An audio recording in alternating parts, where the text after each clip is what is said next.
The word luxury pick is a word I don't think really exists in the NFL. And the reason I say that is this. Last year, the Eagles drafted Jordan Davis. People said, well, that's a luxury pick. You have Javon Hargrave and Fletcher Cox. You didn't really need another defensive tackle. You needed a position like cornerback. Well, how quickly does 1 year change in the NFL? It changes fast. This year, we're counting on Jordan Davis to be that first-round pick. So when it comes to Bijan Robinson, Jalen Carter, to any of these guys coming out in any of the positions we seem to be stocked in, I don't buy the word luxury pick.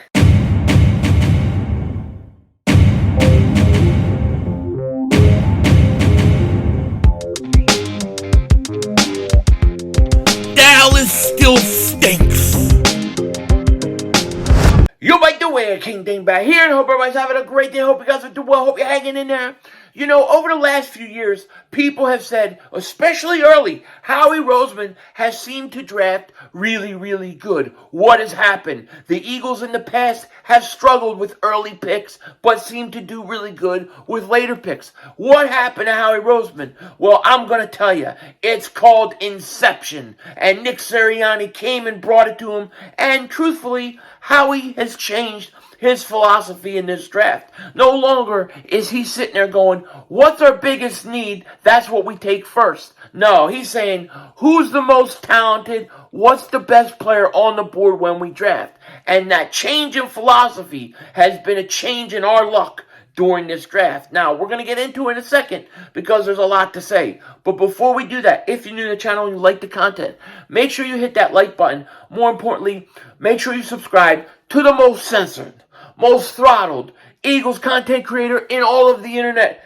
And if you've been subscribed for a while, just double check, double walk check. Make sure notifications are on, you're still subscribed. A lot of things have been going on with YouTube in regards to those things. So just double check and make sure everything's good. Now, before we start this video, I want to give a huge congratulations to Landon Dickerson, who got married I guess this weekend. Congratulations to him. He tied the knot with his girl, and now he's probably on his honeymoon, going to make babies and all those good things. But congratulations to Landon Dickerson on getting married. I believe Jordan Mailata was his best man. You gotta love it. Gotta love it. Another Eagles wedding. So congratulations to Landon Dickerson. Now, in this video, I kind of want to talk about the Eagles and their draft philosophy and why I think that the word luxury pick is such a useless word. I believe it's an actual useless word in the NFL regards to the draft, because what seems like a luxury one day often changes in 1 year to where it's not a luxury, it's an actual need. And last year is a perfect example for the Philadelphia Eagles. You trade up and you take Jordan Davis. People wanted a safety. People wanted a corner. And people said, why the Eagles draft another defensive tackle? You've got Hargrave, you've got Fletcher Cox, you got Milton Williams. Why are you trading up for a defensive tackle? Seems like a luxury pick. Seems like a luxury pick. And then a year later, all of a sudden we're saying the Eagles are really counting on Jordan Davis to go out there and be a first-round pick, because Javon Hargrave is gone, Fletcher Cox is a year older, and I don't think Milton Williams, I like him, but I don't think he's going to be a starter in this league. I think he's a good rotational piece. So all of a sudden, what you thought was a luxury pick is not a luxury pick. It is a need, okay? So the NFL can change very quick. And when I hear luxury pick, I don't believe it, okay? And this is why when you talk about guys like Bijan Robinson, right, draft number 5, and they say, well, he's a luxury pick. He's a luxury of what? Where's the luxury? Where does he bring in luxury to? You're not set at your running back position. You got a guy who is very talented in Rashad Penny, but he's hurt a lot. So can you really count on him to be healthy a full year? Boston Scott, he's got a 1-year deal. Penny's got a 1-year deal.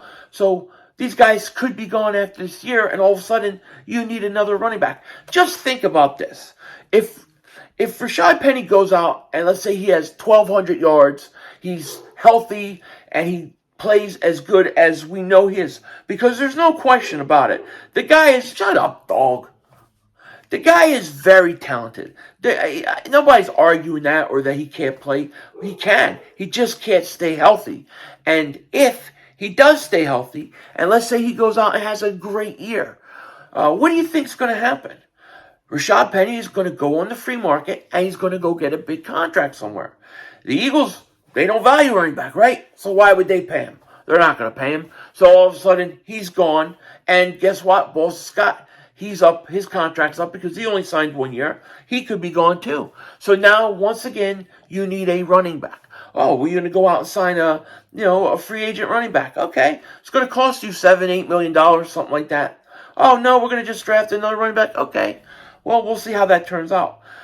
There is no luxury pick at running back. That is nonsense. There's no luxury pick at defensive tackle.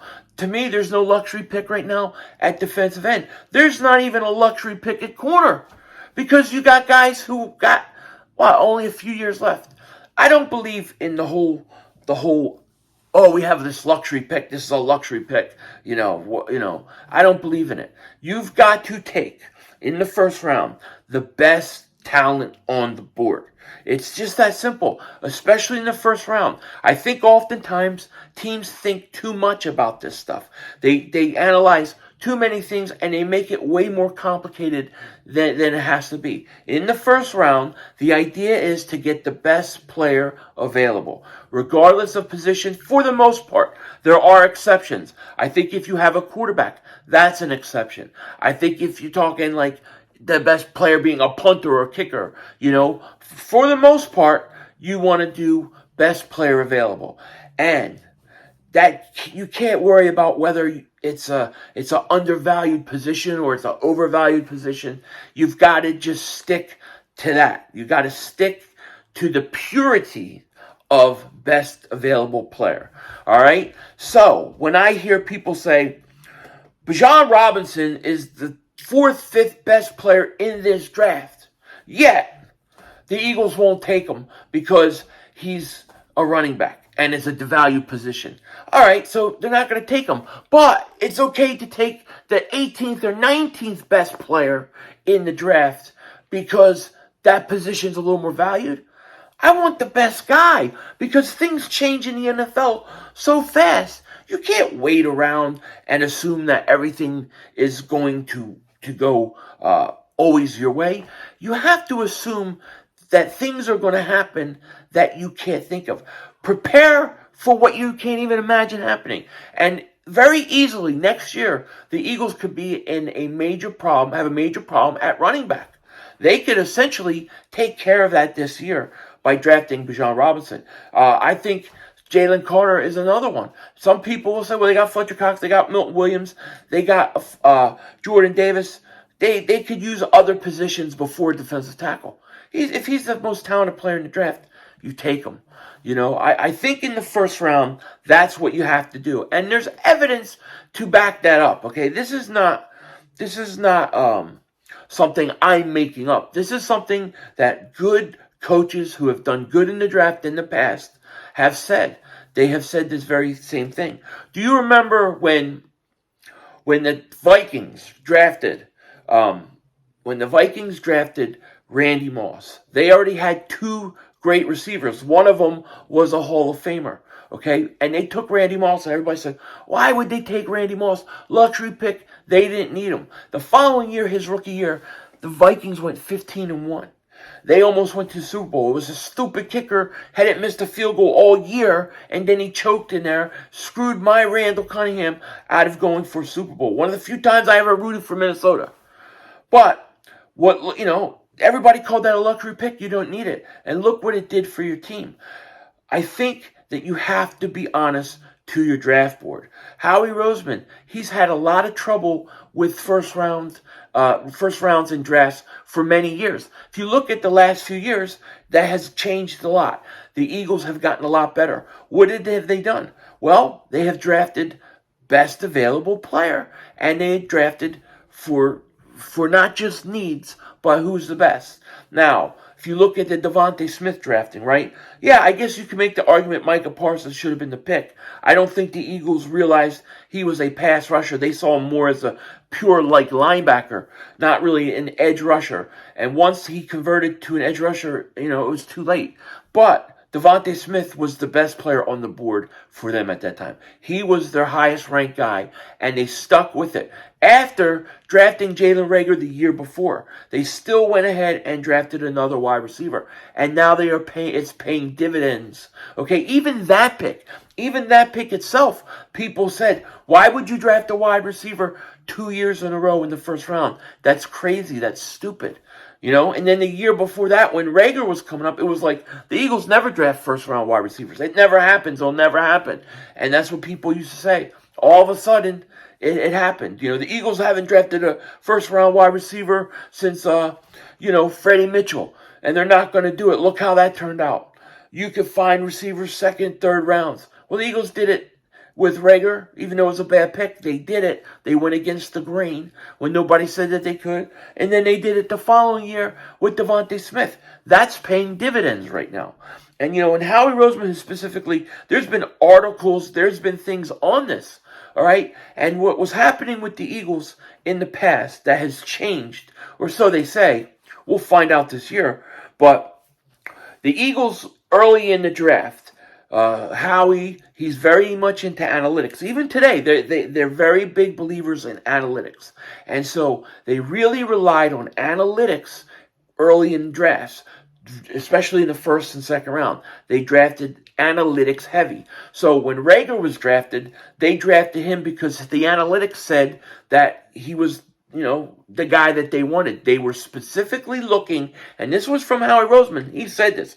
With Reagor, they were specifically looking for a speed guy, a deep threat, a Deshaun Jackson type guy. The analytics told the Philadelphia Eagles that, Jalen Reagor is going to be that guy. They ignored the scouting department's views of Justin Jefferson, and they went ahead and they skipped out. And they drafted Reagor. Howie kind of said he's gotten away from that the last 2 years. And they've looked more at overall talent. And analytics being a part of it, but not as big. And the Eagles, by the way, did very good in the late rounds over the years, right? They find guys like Jason Kelsey, like Malata. Like they find these guys in the later rounds because they were relying more on their scouting department. So I think the Eagles have a good balance of how they're doing it. At least the last 2 years have shown us, all right? And if they continue that trend, then expect the Eagles to draft who they have highest on their board, regardless of position, who I want, who you want, who any of us want. They're going to take who's the highest on their board, and that's what they should do. Now, who's the highest on their board? I have no idea. I have no idea because they're not going to tell us what their rankings are. But if I had to guess, well, I'd tell you my top three. My top three, Will Anderson Jr., Jalen Carter, and then Bijan Robinson. So I would have the list, and those would be my top three guys. Once the Eagles get up there at 10, I would say, is Will Anderson Jr. available? No. All right, he's gone. Is Jalen Carter available? No, he's gone. Is Bijan Robinson available? Yes, he is. All right, taking him. And that's how I would do it. Or I would say, all right, Will Anderson Jr. available? No. Okay. Is Jalen Carter available? Yes, he is. All right, I'm taking him. Stick to your board, be true to your board, and you should be successful. That's what the Eagles got to do. So when I hear this, like, well, we have luxury. This is a luxury pick. It's a luxury pick. The Eagles don't need to take, I guess if you took a wide receiver in the first round, you could literally say that's a luxury pick, right? Because you've got 2 number ones already. However, if you don't have a slot receiver, if you don't have a third receiver, that's going to hurt you. So you never know in the NFL. Things change quickly, okay? You can't just draft for next year, right? You can't just draft for next year and your needs that you have next year. You can't just draft for that. But at the same time, you got to draft for the future. But when you're at a certain point, when your team's at a certain point and they can get back to the Super Bowl and they just were there and they're competitive, at some point it's okay. It's okay to draft specifically for the following year if it's going to put you over the hump possibly to go to the Super Bowl. And that's the beauty of Bijan Robinson. Bijan Robinson, he gives you the beauty of making your offense better next year, which is very important, and he gives you the option of having to not worry about the running back for the next 4 or 5 years, paying him a lot cheap than you're going to pay any of these veteran running backs you may get. And it gives you some depth. So I don't see the running back position as a luxury pick. I don't even see the cornerback position as a luxury pick, you need safeties. What if, there's a guy like Brian Branch, and if he's up there and he's the best on their board, they should take him, even though they signed 2 safeties that possibly or probably will start next year. Both those guys could be somewhere else. So I don't think there are luxury picks for the Eagles. And I don't think you're going to solve your problems by just saying wherever we have holes is where we're going to draft to fill. Because then you're skipping over a lot of talent, and you don't want that. So I expect the Eagles to stay in the SEC. I expect Howie to take the best available player. And, yeah, it's going to be interesting to see who that is. Who I think the Eagles are going to take? I believe that the Eagles will end up with, if I had to say, I think Jalen Carter or Bijan Robinson are the 2 most likely guys that I think are going to end up with the Eagles. My dream would be for it to be both of those guys. That we'll see what comes later. But Howie is not going to operate like all the other teams. He's not going to operate like he has in the past. He's going to change things up. He's going to surprise people. And, there is no luxury picks. There's only picks for depth. There's only picks for the future. And there's always picks to help you right away. And there's picks like Bijan Robinson to do both. And we're going to see what the Eagles are going to do. With that said, let me know what you guys think in the comments section. Take care. Talk to you later. Of course, don't be a dingbat. Remember, it's Howie Vision. We're all just living in it.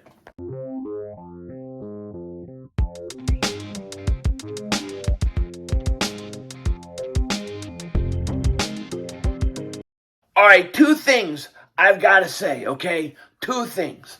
1, I know who Bijan Robinson reminds me of. I know.